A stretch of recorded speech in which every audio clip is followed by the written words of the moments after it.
What's up, guys? It's John Dominique, the Soul Proponent. Today, I want to talk about the threatening nature of walking the path to the soul because it challenges all the basic tenets, all the basic philosophies, all the basic ideas that we take for granted. The most basic idea that we take for granted is our identity of who we take ourselves to be. We were brought into this world. We were born. We're taught that we're a person. We go along with the unconscious belief that our identity is something real. We don't think that it's a concept, that it's an idea, and concepts are just thoughts in the mind. And there's no challenge to this whatsoever. And we grow up with this for years and years, and it's been passed down through the generations that our identity is a thing, that we're real, that we're somebody. And we don't really think about it. The threat is that once we see the falsehood of who we take ourselves to be, that there'll be nothing left. So it's very threatening to challenge this idea of who we are. And that's why hardly no one wants to walk the path to the soul. The challenge is super, super difficult, and there's very little information on how to walk the path and how to challenge this idea to see the truth. And the threat is that the falsehoods that we take ourselves, of who we take ourselves to be, will be challenged, they'll be evaporated, they'll be gone, they'll be disintegrated, there'll be no more. This is very threatening, not only to the individual person who's walking the path, but also to the people who are around this person who's walking the path. Because they'll start to see their own insecurities, the fact that, their ground is very shaky as well. And then, people will treat you as, they'll attack you as selfish. They'll attack you as no good, that your life, walking the path to the soul is not, there's no benefit to it, and that the costs outweigh the benefits. But I tell you now, it's the direct opposite. Now, just because I say that, I wouldn't take my word for it. You have to find out for yourself. That's the tricky part about it. You have to walk the path for yourself to see how the path is such a threat to everything you have known, everything you take yourself to be, your whole identity. And this business of building an identity happens when we're very young, when we're born. Right as soon as we come out the womb, we're taught to speak, we're taught to think, we're taught that we're a person. There's nothing wrong with this, all right? People tend to think that, you have to throw all of this away, this whole structure, this whole basis of who we are, into the garbage, that society can't function anymore, and we can't continue to use this. It doesn't mean to throw away the identity. It means to challenge it, to see the truth, which exposes the lies of this identity of who we take ourselves to be, this personality. So it's very, very threatening to walk the path of the soul. And that's one of the huge reasons why nobody will continue to walk it. It's just, when most people walk the path, it's just a couple of times here and there. And when it gets difficult, just forget it. Just go back to the old ways, the way it used to be, the status quo. Because that's the way of the world. And that's what's comfortable. And there's no threat. Once we start to challenge this, we start to break through to the other side to see the truth, which exposes all the lies, all the falsehoods of this ego identity of who we take ourselves to be. Then it becomes difficult. Seems like there's nothing left, and there's no value in life. There's emptiness. Who wants to live with emptiness? Who wants to continue to suffer to make it feel like their lives are just continuing in suffering? No one wants to live a life of suffering. But in the long run, it's just the opposite, right? We try to trick ourselves into believing that if we avoid the path to the soul, it will soothe us, it'll comfort us, it's a compassionate thing to do to avoid the soul, but it's not in the long run. Now, I understand there's times and certain circumstances and situations where, okay, maybe when we're young and we're children, okay, the soul is not a path to be walked because you're not ready for it. And at that time, you need to kind of build, you're in a different stage of life, and that's fine.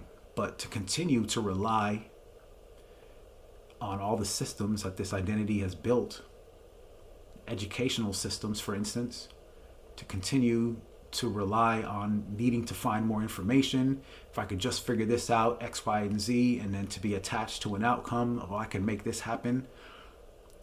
We believe that we can control the outcome of our situation in our lives. That's another threat. When we challenge the truth, we see the truth. When we challenge the falsehoods, we see the truth that we don't really have much control as we think. And that's a difficult thing to understand, a difficult thing to come to terms with. Nobody wants to see that in its entirety, in its fullness. People want to believe that they have control over their own destiny. And that's one of the lies that we tell ourselves because we don't want the total truth.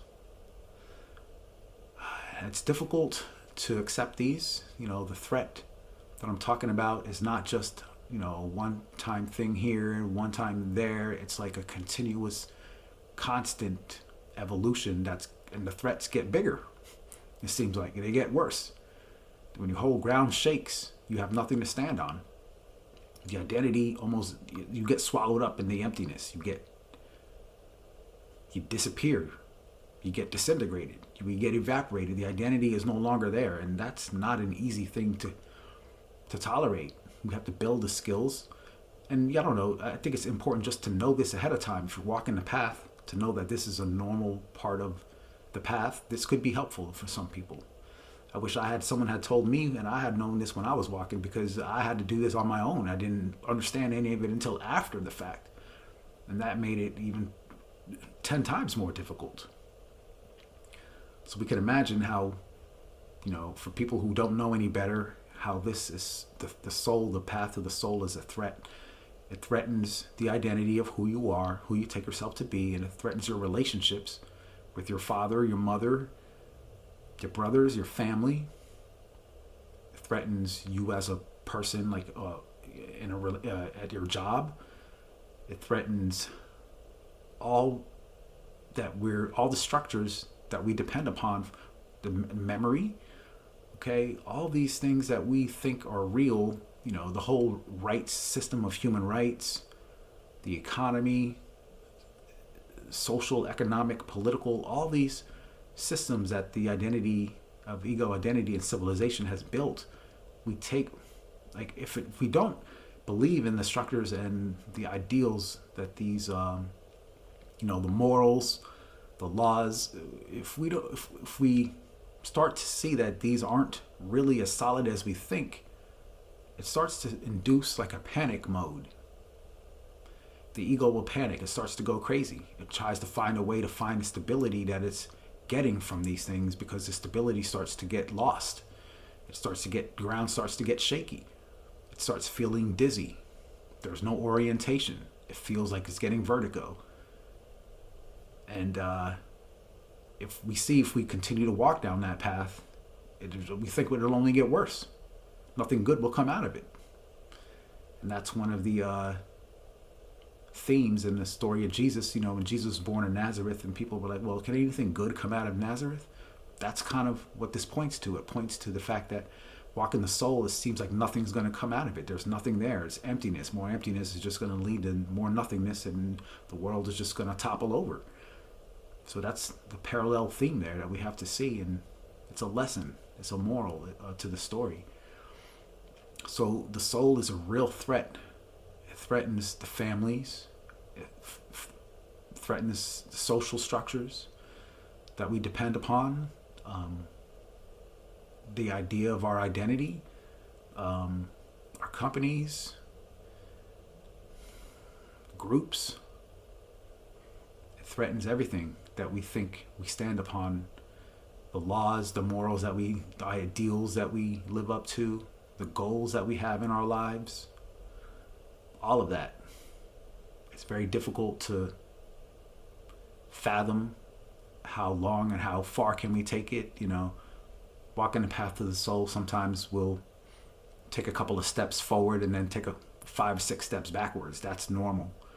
That's going to happen. We don't have any control over how it happens. So, you know, do a little bit of work, and if you need to take a break, take a break. I'm not saying that, you know, you need to get on the level that the next person is on. You walk your own path. Don't worry about what the next person is doing. And then, you know, you have to check this information for yourself. I'm not here to be a coach.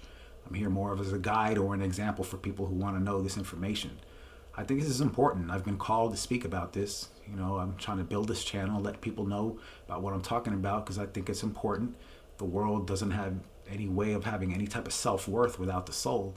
And I'm here to inject people with self-worth to know that there is a God and that the soul is important. Because as we speak now, it's not very important. You can see society is set up to focus on what's physical. Oh, let's get some gold, let's get some oil, let's get money, let's get cars, let's get houses. It's always something physical.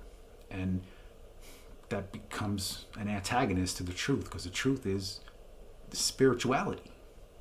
That's what truth is in itself, spirituality. But no one talks about this. And I think it's important, again, for people to know about this information. I would appreciate if you like, subscribe, comment, share, let other people know about this. This is important for me. I know it's important for other people too, because I know I'm not alone. If I can do it, everyone else can do it too. We all have the capacity to do it, to walk the path, even though there's a lot of threats to it. You know, the threats are going to come. We have to allow ourselves to let the threats be there and to feel the bullying, the intimidation, the auras, the aura of a battle almost. It's a battle within ourselves. The threats are there. We have to allow the threats to be there, feel them in their entirety until something else happens, until we have become spiritually awoken. Then the threats don't bother us as much after a while. We have to build the strength to allow the threats to be there, because they're there. We uncover them, they're in the unconscious. And we have to have compassion for the process. Let me know if you have any comments, questions, suggestions. Subscribe to my channel, and all that good stuff. John Dominique, the Soul Proponent.